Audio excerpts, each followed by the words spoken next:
എല്ലാവർക്കും ധന്യമായ നമസ്കാരം.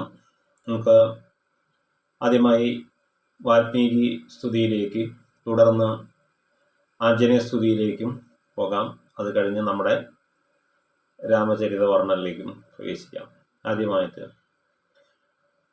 കൂജന്തം രാമ രാമേതി മധുരം മധുരാക്ഷരം ആരുഹ്യ കവിതാശാഖാം വന്ദേ വാൽമീകി കോകിലം.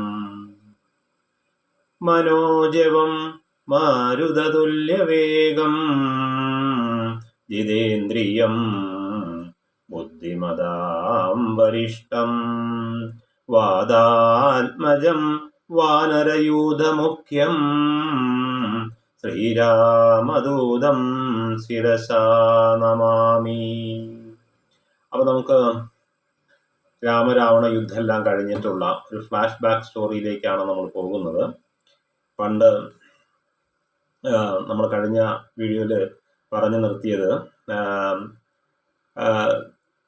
ശ്രീ പാർവതി പരമശിവനോട് ആവശ്യപ്പെടും, എനിക്ക് രാമകഥ തത്വം പരിപൂർണമായിട്ടൊന്ന് വിശകലനം ചെയ്തു തരണമെന്ന് ആവശ്യപ്പെടുന്നു. തുടർന്ന് ശ്രീ പരമേശ്വരൻ ശ്രീരാമതത്വകഥയെക്കുറിച്ച് പറയാൻ തുടങ്ങുകയാണ്.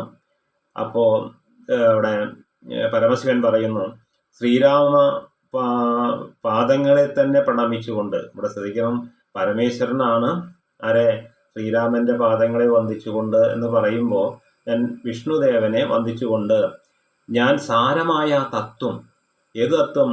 ശ്രീരാമചരിതമായ തത്വം നിനക്ക് പറഞ്ഞു തരാം ദേവി എന്ന് പറഞ്ഞു നിൽക്കുന്നു. പക്ഷെ ഇവിടെ കഴിഞ്ഞ വീഡിയോയിൽ നമ്മൾ കണ്ടു, നമ്മൾ ലാസ്റ്റ് പറഞ്ഞു നിർത്തിയത് പരമാത്മാവായ ഈ ശ്രീരാമൻ, അല്ലെങ്കിൽ അദ്ദേഹം പരമാനന്ദമൂർത്തിയും ജഗത് കാരണനുമായിരിക്കുന്ന അത് പരബ്രഹ്മം തന്നെയാണ്, വേറെ ആരുമല്ല, പരബ്രഹ്മം തന്നെയാണ് രാമനായി അവതരിച്ചത്. അങ്ങനെയുള്ള രാമമൂർത്തിയെ അല്ലെങ്കിൽ ഈ പ്രപഞ്ചത്തിന്റെ സൃഷ്ടിസ്ഥിതി സംഹാരങ്ങളൊക്കെ നടത്തുന്ന സച്ചിദാനന്ദ സ്വരൂപനെ കേവലം മനുഷ്യനായി കാണുന്ന കുറെ അജ്ഞാനികളുണ്ട്. നമ്മളെ പോലുള്ള ആൾക്കാരൊക്കെ ശ്രീരാമദേവനെ കാണുന്നത് കേവലം ഒരു മനുഷ്യനായല്ലോ. ശരിക്ക് അവിടെ ശ്രീരാമനെ ഒരു ശ്രീകൃഷ്ണനിൽ നിന്ന് തികച്ചും വ്യത്യസ്തമായിട്ട് ചിലരൊക്കെ മാനുഷ്യരും അല്ലെങ്കിൽ മനുഷ്യരെന്ന് കരുതുന്നവർ തികച്ചും അജ്ഞാനികളാണ് അവര് എന്ന് പറയുന്നു. ഏതായാലും ഞാൻ നിന്നെ സീതാരാമന്മാരും അതുപോലെ തന്നെ ഈ ഹനുമാനുമായുണ്ടായ ഒരു സംഭാഷണത്തിലേക്ക് കൂട്ടിക്കൊണ്ടു പോകാം. അങ്ങനെ പരമേശ്വരൻ പാർവതിയെ എവിടേക്ക് കൊണ്ടുപോകുന്നു? അവിടെ അയോധ്യയിലേക്ക് കൂട്ടിക്കൊണ്ടു. അപ്പോൾ നമുക്കെല്ലാം തൽക്കാലം അയോധ്യയിലേക്ക് പോകാം. അവിടെ രാമരാവണ യുദ്ധമെല്ലാം കഴിഞ്ഞ്, പട്ടാഭിഷേകം എല്ലാം കഴിഞ്ഞ്, ശ്രീരാമചന്ദ്രൻ ശ്രീരാമ ലക്ഷ്മണന്മാരോടും, അവിടെ ശ്രീരാമ ലക്ഷ്മണന്മാരെല്ലാവരും ഉണ്ട്, ഭരതനുണ്ട്, ശത്രുഘ്നനുണ്ട്, എല്ലാവരും ഉണ്ടല്ലേ.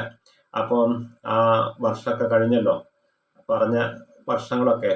അതുകൊണ്ട് ദശരഥൻ പറഞ്ഞ അവിടെ കാനനവാസമൊക്കെ കഴിഞ്ഞു അവിടെ ഇവരെല്ലാവരും ആട്ടിത്തൊളിച്ച് വരികയാണ്. ആരൊക്കെ ഉണ്ട്? അതിൽ വാനരപ്പടകൾ മുഴുവനുണ്ട്. അതിനെ പറഞ്ഞാൽ സുഗ്രീവന്റെ കീഴിലുള്ള എല്ലാ വാനരന്മാരും ഉണ്ട് കൂടി. അവരൊക്കെ പാടെ അയോധ്യയിലേക്ക് വന്നു, ഒരു കൺവെൻഷൻ നടത്തുക പോകാൻ അവിടെ. അപ്പോൾ ആ കൺവെൻഷനിലേക്ക് പങ്കെടുക്കാൻ വേണ്ടി അല്ലെങ്കിൽ കൊട്ടാര സദസ്സിലേക്ക് പങ്കെടുക്കാൻ വേണ്ടി ഇവരൊക്കെ പാടെ കൂട്ടം കൂട്ടാതെ എല്ലാവരും ഉണ്ട് അവിടെ. വാനരപ്പടയോടും കൂടി അയോധ്യപുരിയിലെത്തി. അങ്ങനെ പട്ടാഭിഷേകം കഴിഞ്ഞ അവസരത്തിൽ ഇവരൊക്കെ പാടെ ഒത്തുചേർന്നിരിക്കുന്ന സമയത്ത് അവിടെ ആരുണ്ട്? വായുപുത്രനായിരിക്കുന്ന ഹനുമാനുണ്ട്. അപ്പോൾ പിന്നെ മാത്രമല്ല വലിയ വലിയ മുനിശ്രേഷ്ഠന്മാരായ വസിഷ്ഠൻ മുതലായവരൊക്കെ ഉണ്ട് ആ രാമസദസ്സിൽ അവിടെ ഇരിക്കുകയാണ്. മഹർഷിമാരെ നിരന്നിരിക്കുകയാണ്. അങ്ങനെ ഇരിക്കുന്ന സമയത്ത് ഒരാൾ തൻ്റെ കാൽക്കൽ വളരെ ഭവ്യനായിട്ട് ഭക്തി രൂപത്തിൽ ഇരിക്കുന്ന ഒരാളെ കണ്ടു. ആരാണത്? നമ്മുടെ വായുപുത്രനായിരിക്കുന്ന ഹനുമാനെ കണ്ടിട്ട്, നോക്കൂ ദേവി, അങ്ങോട്ട് നോക്കൂ, ഒരാൾ ഇരിക്കുന്നത് എന്ന് പറഞ്ഞിട്ട് സീതാദേവിയോട് ഈ ഇരിക്കുന്ന ഭവ്യ അല്ലെങ്കിൽ ഭക്തരൂപത്തിലിരിക്കുന്ന ഹനുമാൻ ആരാണ്, ഹനുമാനെ കുറിച്ച് പറഞ്ഞു തരാം എന്ന് പറഞ്ഞിട്ടാണ് നമ്മുടെ അടുത്ത ഭാഗം തുടങ്ങുന്നത്. അപ്പോൾ എല്ലാവരും ആ വരികൾ നമുക്ക് അതിലേക്കൊന്ന് നോക്കാം. അതിൻ്റെ നമ്മൾ ശ്രദ്ധിക്കേണ്ടത് പാരായണം എങ്ങനെയായാലും പിന്നെ അർത്ഥങ്ങൾ ഓരോ പദത്തിൻ്റെയും ശരിക്ക് അറിഞ്ഞിട്ട് ആണ് അത് പാരായണം ചെയ്യാൻ നല്ലത്. അപ്പോൾ കഴിഞ്ഞ ഭാഗത്തിൻ്റെ ബാക്കി ഭാഗം നോക്കൂ. എങ്കിലോ മുന്നം തൊട്ടാണ്. എങ്കിലോ മുന്നം ജഗ നായകൻ രാമദേവൻ, എങ്കിലോ മുന്നൻ അല്ലെങ്കിൽ എങ്കിലോ മുന്നം എന്ന് പറഞ്ഞാൽ ആദിയിലും മുമ്പില് ജഗനായകൻ, ജഗത്തിന്റെ നായകനായിരിക്കുന്ന രാമദേവൻ ഇതാ രാജസദസ്സിലിരിക്കുന്നു. അദ്ദേഹം ആരാണ്? പങ്കജ വിലോചനനാണ്.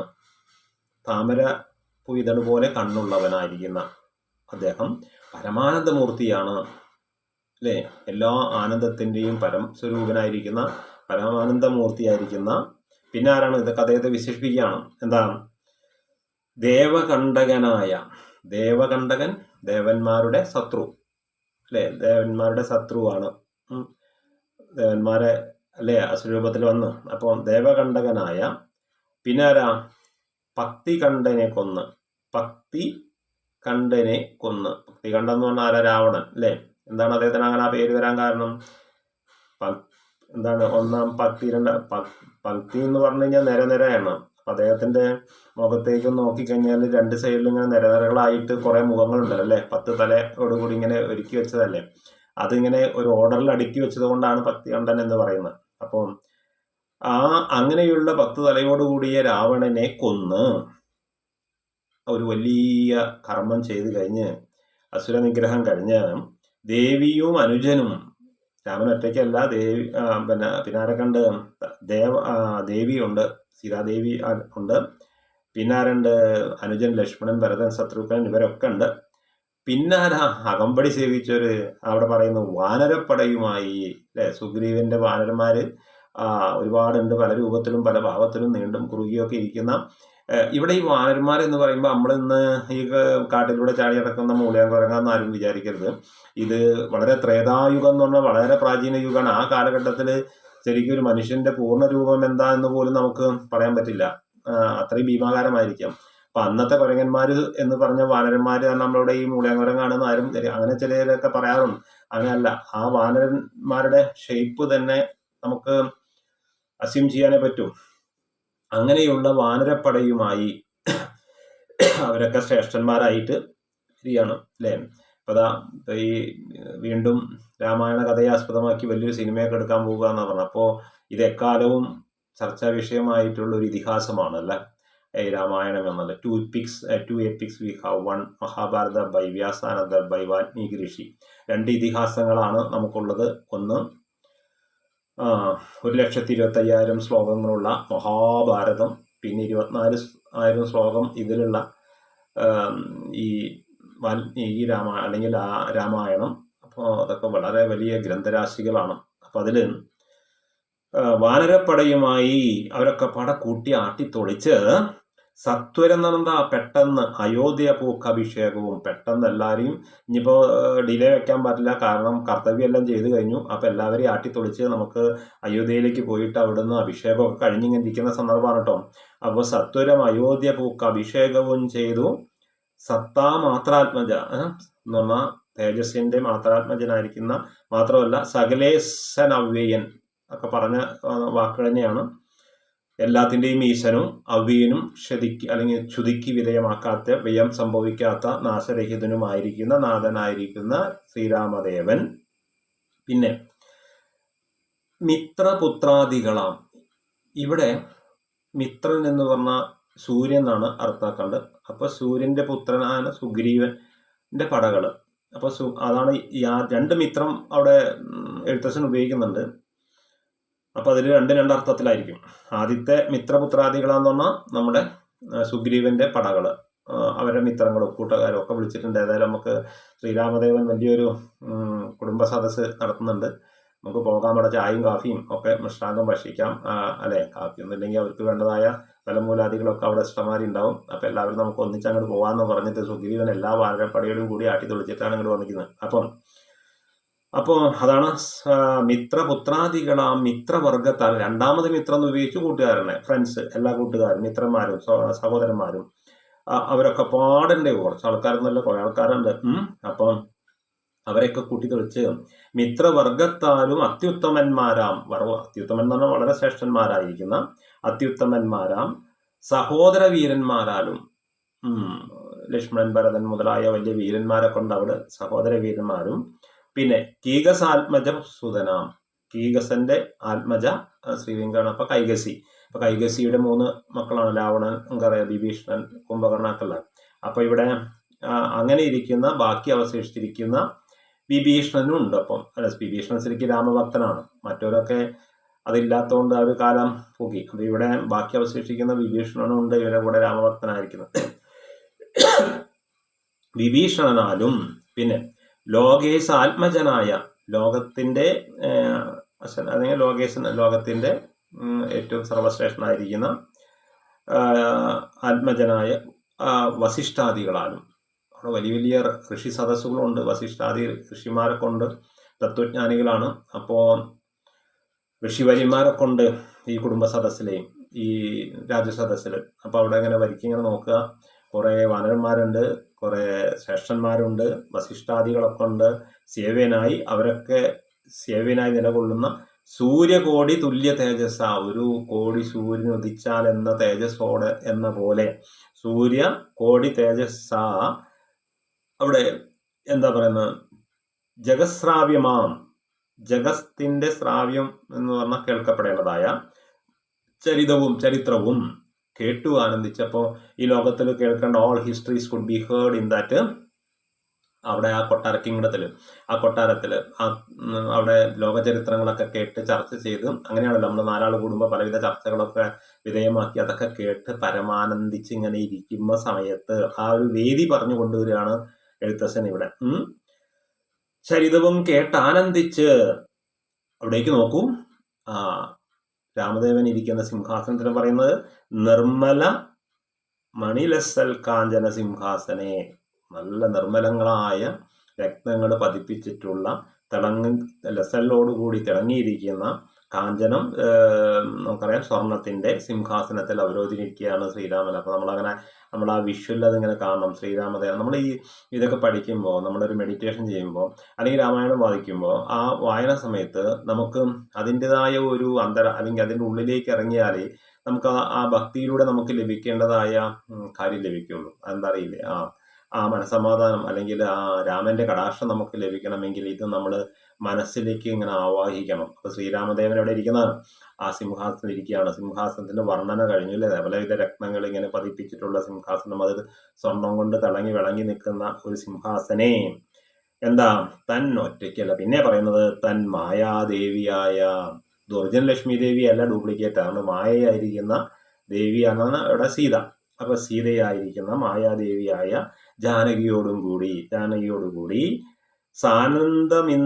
സാനന്ദ ഇരുന്നരുളിയിടുന്ന നേരം, നല്ല ആനന്ദത്തോടെ ഇരുന്നിങ്ങനെ പറയുകയാണ്. അരുള് കാരണം സംസാരിക്കുക അല്ലെ, ആരോട് പറയുക,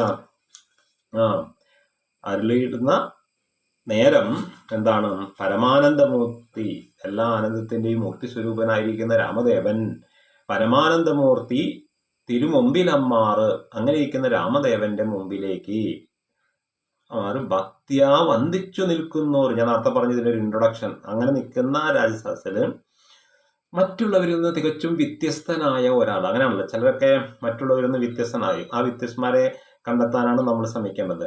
അപ്പോ തിരു മുമ്പിലമ്മാറ്, ആ തിരുമേനിയുടെ മുമ്പില് ഭക്തിയാ വന്ദിച്ചു, വളരെ ഭക്തിയോട് എന്ന് പറയുന്ന ഹോൾ ഹെർട്ട്ലി ഡിവോട്ടഡ് ആയിരിക്കുന്ന നിൽക്കുന്നൊരു ഭക്തനാം, ഭക്തിയുടെ മൂർത്തി രൂപമായിരിക്കുന്ന ജഗൽ പ്രാണനന്ദനൻ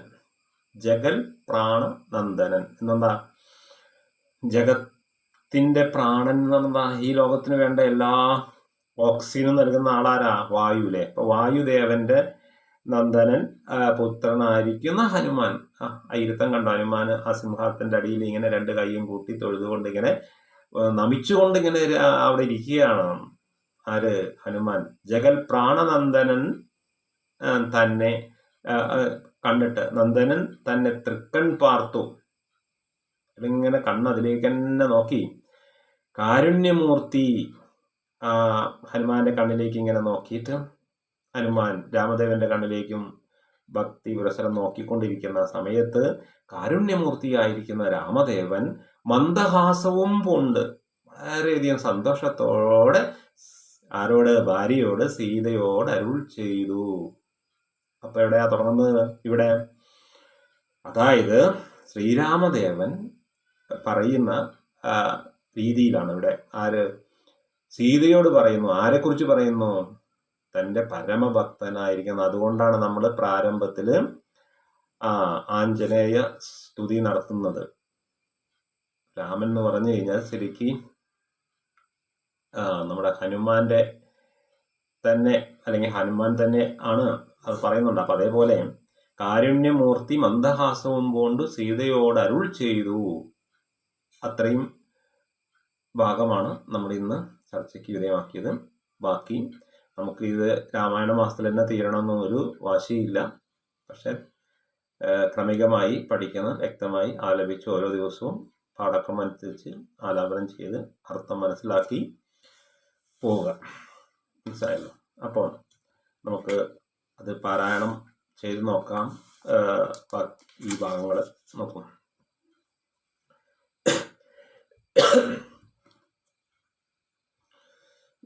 ഇത് പാരായണം ചെയ്യുമ്പോൾ ഈ വാൽമീകി അല്ലെങ്കിൽ ഈ രാമായണം അല്ലെങ്കിൽ അധ്യാത്മ രാമായണം കയ്യിലുള്ളവർ മുമ്പിൽ വെച്ച് പാരായണം ചെയ്ത് പഠിക്കുക. മാത്രമല്ല സംഗീതമൊക്കെ പഠിച്ചവർ വളരെയധികം ഈണത്തിലും ചില നോക്കാം. എങ്കിലോ മുന്നം ജഗനായകൻ രാമദേവൻ പങ്കജവിലോചനൻ പരമാനന്ദമൂർത്തി ദേവകണ്ഠകനായ ഭക്തികണ്ഠനെ കൊന്നു ദേവിയും അനുജനും വാനരപ്പടയുമായി സത്വരം അയോധ്യാപൂക്കഭിഷേകവും ചെയ്തു.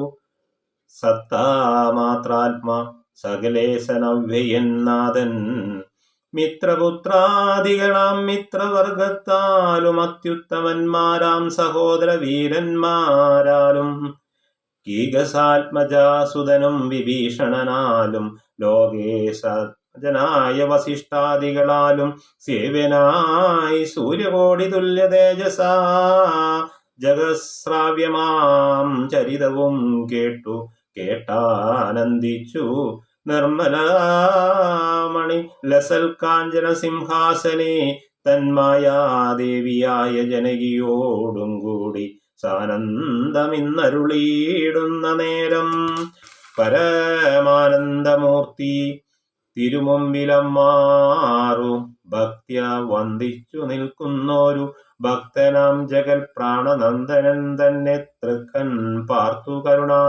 കാരുണ്യമൂർത്തി ആനന്ദനന്ദനെ തൃക്കൺ പാർത്തു കാരുണ്യമൂർത്തി മന്ദഹാസവും പൂണ്ടു സീതയോടരുൾ ചെയ്തു.